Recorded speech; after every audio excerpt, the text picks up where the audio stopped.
waaye li ñu njëkkee waxoon mooy ay groupe lañ daan jël da luye jël ay groupe da kii muy root loolu biñ ko seetee ñu def ci ñaari noor waaye liñ ci seere bëri lool te liñ ci am bëriwul léegi nag ci lekk solaire yooyu ñu ko sigoo solaire moom gis nañ moo gën a may seer installation bi métti na waa soo xawee installation moom amatul la na koy fay loolu te mbayam mi ni mu gën a maye seer rek moo gën loolu daal moom wax dëgg yàlla gis nañ ko bu baax a baax ñu gis ñu bari ñu waxtaan ni que ni moom it Nazir si ni muy doxalee. ni muy jàppalee dëkkam.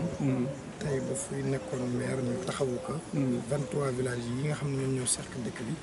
commune bi dana mën a soqaliku bu baax. macha allah am nañ ci yaakaar bu baax am nañ ci yaakaar bu baax a baax a baax wax dëgg yàlla ndax dañ ne ku la may reer su la diggee ndékkee nga da nga ko war a gëm waaw ku la jox reer su la diggee ndékkee war nga koy gëm. lii mu nga xam ne lii mu ngi koy def ci du ma nekku benn njiit ci commune bi nekku ci dara moom dafay def rek da yàlla tax ak dimbale doomu aadama yi yaakaar naa ëllëg si biir suñ ko falee yaakaar naa dana def lu ëpp lii ndax su boobaa dafay wéeru ci gouvernement moo am doole ci su boobaa yaakaar naa suñ ko jàppalee dana ëpp lii. jërëjëf. jërëjëf.